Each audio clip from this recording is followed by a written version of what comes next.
ನಾವ್ ಹೋಗಿ ಅಲ್ಲಿ ಕೆಲ್ಸನೂ ಮಾಡಕ್ಕಾಗಿಲ್ಲ, ಮನೆ ಕೆಲ್ಸಕ್ಕೂ ಹೋಗಕ್ಕಾಗಲ್ಲ, ನಾವ್ ಏನ್ ಕೆಲ್ಸಕ್ಕೂ ಹೋಗಕ್ಕಾಗಲ್ಲ. ಈಗ ಇನ್ಸ್ಟಾಗ್ರಾಮ್ ಇದ್ರೆ ಏನೋ ಒಂಚೂರು ನೀವು ಗೀಲ್ಸ್ ಮಾಡ್ಕೊಂಡು ಅದನ್ನ ಒಂಚೂರು ದುಡ್ಡು ಅರ್ನ್ ಮಾಡ್ಬೋದಿತ್ತು. ನಿಮ್ಗೆ ಇವಾಗ ಒಂದ್ ಜೀವನ ನಡೆಸೋದಕ್ಕೆ ಅಮೌಂಟ್ ಸಾಲ್ತಿತ್ತು ಅಲ್ವಾ? ಇನ್ಸ್ಟಾಗ್ರಾಮ್ ಅಮ್ಮನಿಗೋಸ್ಕರ ಡಿಲೀಟ್ ಮಾಡ್ಬಿಡ್ತೀರಾ, ಆಮೇಲೆ ಏನ್ ಮಾಡ್ತೀರಾ ಕೆಲ್ಸಕ್ಕೆ, ಮಕ್ಳಿಗೆ ಮತ್ತೆ ಈಗ ನೀವ್ ಇನ್ಸ್ಟಾಗ್ರಾಮ್ ಡಿಲೀಟ್ ಮಾಡಿದ್ರು ಮತ್ ಏನ್ ಕೆಲ್ಸ ಮಾಡ್ತೀರಾ ನೀವ್ ಹೇಳಿ? ಏನ್ ಕೆಲ್ಸ ಕೊಡ್ತಾರೆ ನಂಗೆ ಜನ ಇವಾಗ? ನನ್ಗೆ ಯಾವ ಕೆಲ್ಸನೂ ಕೊಡಲ್ಲ ಜನ. ನಾನು ಎಲ್ಲಿ ಅಂತ ಹೋಗ್ಲಿ, ನಾನು ಗಾರ್ಮೆಂಟ್ಸ್ ಹೋದ್ರುವೆ ನನ್ನ ಜನ ಗಾರ್ಮೆಂಟ್ಸ್ ಅಲ್ಲಿ ಸೇರ್ಸ್ಕೊಳಲ್ಲ. ಯಾಕಂದ್ರೆ ನೀವ್ ಸೆಲೆಬ್ರಿಟಿ, ನೀವ್ ಬರಂಗಿಲ್ಲ, ನಿಮ್ ಬೇಡ ಅಂತಾರೆ. ಮಾಡಿದ್ರು ಮಾತಾಡಲ್ಲ ನಾನು, ನೀನ್ ಮಾಡಿದ್ರು ನಾನು ಮಾತಾಡಲ್ಲ ಅಂತವ್ರೆ. ಊರಿಗೆ ಬಂದ್ರೆ ಕುಯ್ಕೊಂಡು ಸತ್ತೋಗ್ತೀನಿ, ನೀನ್ ಊರಲ್ಲಿ ಕಾಣಿದ್ರೆ ನೇಣಾಕಿ ಸತ್ತೋಗ್ತೀನಿ, ಕುಯ್ಕೊಂಡು ಸತ್ತೋಗ್ತೀನಿ ಅಂತ ಹೇಳ್ತವ್ರೆ. ಅಂದ್ರೆ ಊರಲ್ಲಿ ಅಂದ್ರೆ ನಿಮ್ಮಲ್ಲಿ ಈ ತರ ಎಲ್ಲಾ ಮಾಡಂಗಿಲ್ವಲ್ಲ, ಆತರ ಎಲ್ಲ ಬಟ್ಟೆ ಹಾಕಂಗಿಲ್ವಲ್ಲ, ಅದೊಂದ್ ಕಾರಣಕ್ಕ? ಅಂದ್ರೆ ನಿಮ್ಮ ಅಮ್ಮ ಅವರು ಇಸ್ಲಾಂ ಧರ್ಮವನ್ನ ತುಂಬಾ ಪ್ರೀತಿಸ್ತಾರೆ, ತುಂಬಾ ಇಷ್ಟಪಡ್ತಾರೆ ಅಂತ ಆ ಒಂದು ರೀಸನ್ ಮಕ್ಳಿಗೆ ಮತ್ತೆ ನಿಜ ನನ್ಗೆ ಅದೆಲ್ಲ ತೋಚಲ್ಲ ಕಣಮ್ಮ. ಅವಾಗ ತಾಯಿ ಬೇಕು ಅನ್ಸುತ್ತೆ ನಂಗೆ, ಮಕ್ಳು ಬೇಡ, ದುಡ್ಡು ಬೇಡ, ಗಂಡನು ಬೇಡ, ಯಾರು ಬೇಡ ಅನ್ಸುತ್ತೆ. ತಾಯಿ ಬೇಕು ನಂಗೆ. 4 ವರ್ಷ ಆಗೋಯ್ತು ನಾನ್ ಮಾತಾಡಿ ನಮ್ಮ ಅಮ್ಮಂಗೆ.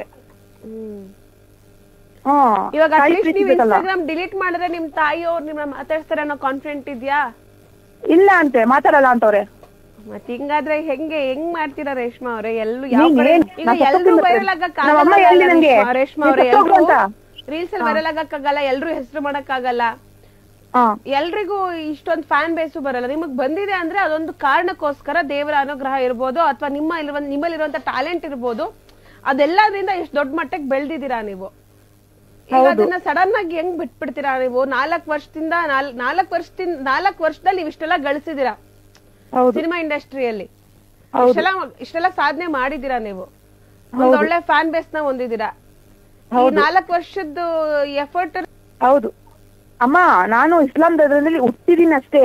ಎಲ್ಲಿ ಹುಟ್ಟಿದೀನಿ? ಕರ್ನಾಟಕದಲ್ಲಿ ಹುಟ್ಟಿದೀನಿ. ಕನ್ನಡ ನಾಡು ಮಣ್ಣಲ್ಲಿ ಹುಟ್ಟಿದೀನಿ. ಕನ್ನಡ ತಾಯಿಲಿ ಹೊಟ್ಟೆಯಲ್ಲಿ ಹುಟ್ಟಿದೀನಿ.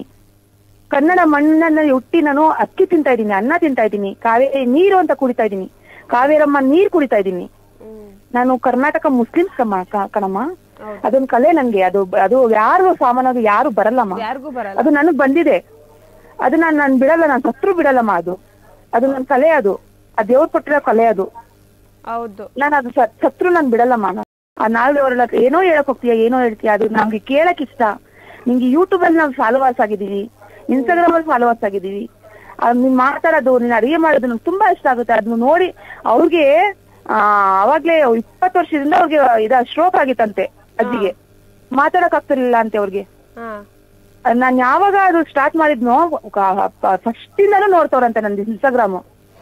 ಅದನ್ನ ನಿನ್ನೆ ಮಾತಾಡಿದ್ಕೆ ನಾನು ಹುಡ್ಕೊಂಡು ಮಗ್ಳು ಕರ್ಕೊಂಡ್ ಬಂದವ್ರ ಜೊತೆಲಿ ಬಂದ್ಬಿಟ್ಟು ನನ್ಗೆ ಹೇಳಿ ಬುದ್ಧಿವಾದ. ನೀವು ನೀರಲ್ಲಿ ಹೋಮ ಮಾಡ್ಬಿಡ್ತೀರಾ, ಇನ್ಸ್ಟಾಗ್ರಾಮ್ ನ ಡಿಲೀಟ್ ಮಾಡಿ? ಅಮ್ಮ ನಿನ್ನೆ ಅದು ಹಾಕಿದ ತಕ್ಷಣ ರೀಲು ನಮ್ ಮನೆ ಹತ್ರ 200 ಜನ ಬಂದವ್ರು ಕಣೋ. ನಮ್ಮ ಅಪಾರ್ಟ್ಮೆಂಟ್ ಹತ್ರ 200 ಜನ ಹುಡ್ಕೊಂಡ್ ಬಂದವ್ರು ನನ್ಗೆ. ವಿಜಯನಗರದಿಂದ ಬಂದವ್ರೆ, ಇದ್ರಿಂದ ನಾಗರಬಾವಿಯಿಂದ ಬಂದವ್ರೆ, ಗೋರಿಪಳ್ಳಿಯಿಂದ ಬಂದವ್ರು ಕಣೋ, ಮುಸ್ಲಿಮ್ಸ್ ಬಂದವರು ಹುಡ್ಕೊಂಡು ಏನಾಗಿದ್ಯೋ ಅಂತ ಹೇಳಿ. ಡಿಲೀಟ್ ಮಾಡ್ಬೇಡಿ ಅಂತ ಇನ್ಸ್ಟಾಗ್ರಾಮ್ ನ ಡಿಲೀಟ್ ಮಾಡ್ಬೇಡಿ. ನಿಮ್ದು ಒಂದು ನೋಡಿ ನಮ್ ರೀಲ್ಸ್ ನಾವು ಖುಷಿಯಾಗಿದ್ದೀವಿ. ಒಂದು ಅಜ್ಜಿ ಬಂದವ್ರೆ, ಅಜ್ಜಿ ಬಂದ್ಬಿಟ್ಟು ಏನಂತಾರೆ, ನೀನ್ ಮಾತಾಡೋದೇ ಒಂದು ಚಂದ, ಅದ್ ತೊದರ್ಸ್ಕೊಂಡು ಹೇಳಿ ನಾನು ನಿನ್ಗೆ ತಾಯಿ ಆಗಿರ್ತೀನಿ, ನಿನ್ಗೆ ನಾನು ದತ್ತು ತಗೋತೀನಿ, ನೀನ್ ನನ್ಗೆ ತಾಯಿ ಆಗಿರು ಅಂತ ಹೇಳಿದ್ರು ಆ ಅಜ್ಜಿ ನನ್ಗೆ.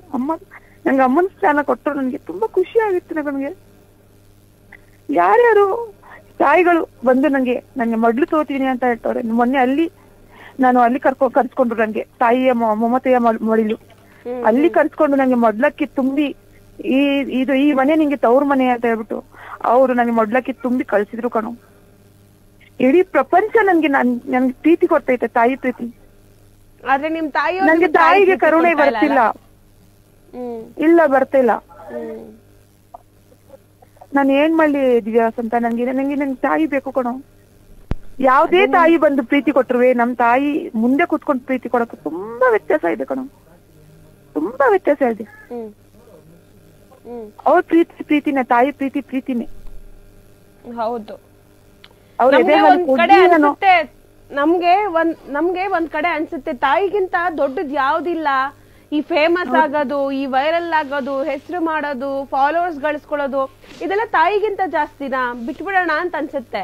ಆದ್ರೆ ಈ ಕಡೆ ತಾಯಿನೇ ಸಿಕ್ಲಿಲ್ಲ ಅಂದಾಗ ಅಟ್ಲೀಸ್ಟ್ ನಮ್ಮನ್ನ ಕೈ ಹಿಡಿದು ನಡೆಸ್ತಿರುವಂತ ಕರ್ನಾಟಕದ ಜನರು ಇವ್ರಿಗೆ ಯಾಕೆ ಮೋಸ ಮಾಡ್ಬೇಕು ಅಂತಾನು ಒಂದ್ ಕಡೆ ಅನ್ಸುತ್ತೆ. ಹೌದು, ಏನ್ ಮಾಡೋದು ಇವಾಗ ಅಲ್ವಾ? ಕರ್ನಾಟಕದ ಜನರು ನನ್ಗೆ ಪ್ರೀತಿ ಮಾಡೋರು 200 ಜನ, ನನಗೆ 2 ಲಕ್ಷ ಫಾಲೋವರ್ಸ್ ಇದ್ದಾರೆ.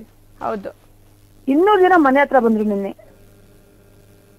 ಬೇಡ ರೇಷ್ಮಕ್ಕ, ಬೇಡಕ್ಕ, ನಾವೆಲ್ಲ ಇದೀವಿ, ನಾವೆಲ್ಲ ಸಪೋರ್ಟ್ ಮಾಡ್ತೀವಿ, ನಿಂಗೆ ಧೈರ್ಯ ಕೊಡ್ತೀವಿ, ಬೇಡಕ್ಕ ರೇಷ್ಮಕ್ಕ, ನೀನ್ ಇರು, ಇನ್ಸ್ಟಾಗ್ರಾಮ್ ಅಲ್ಲಿ ಇರು, ನೀನ್ ನೋಡಿ ತುಂಬಾ ಜನ ಖುಷಿ ಪಡ್ತಾರೆ. ಏನೋ ಒಂದ್ ಖುಷಿ ಇದೆ, ಏನೋ ಒಂದ್ ನಿನ್ ಮಾತಿಂದ ನಂಗೆ ನಮ್ ಹೆಣ್ಮಕ್ಳಿಗೆ ಬೆಳೆತಾನೆ ಇದೆ.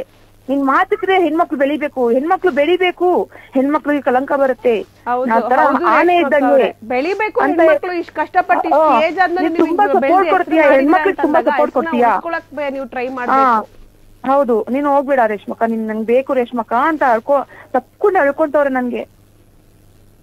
ನಾನು ಏನ್ ಮಾಡ್ಲಿ ಒಂದು ಅರ್ಥ ಆಗ್ತಲ್ಲ ದಿವ್ಯಾ, ಅಂತ ಹುಚ್ಚಿ ಆಗ್ಬಿಡ್ತೀನಿ ನಾನು. ಕ್ಷಣ ಕ್ಷಣದ ಸುದ್ದಿಗಳಿಗಾಗಿ ಫ್ರೀಡಂ ಟಿವಿ ಸಬ್ಸ್ಕ್ರೈಬ್ ಮಾಡಿ, ಲೈಕ್ ಮಾಡಿ ಹಾಗೂ ಫಾಲೋ ಮಾಡಿ. ಹೊಸ ಸುದ್ದಿಗಳ ನೋಟಿಫಿಕೇಶನ್ಗಾಗಿ ಬೆಲ್ ಐಕಾನ್ ಮೇಲೆ ಕ್ಲಿಕ್ ಮಾಡಿ.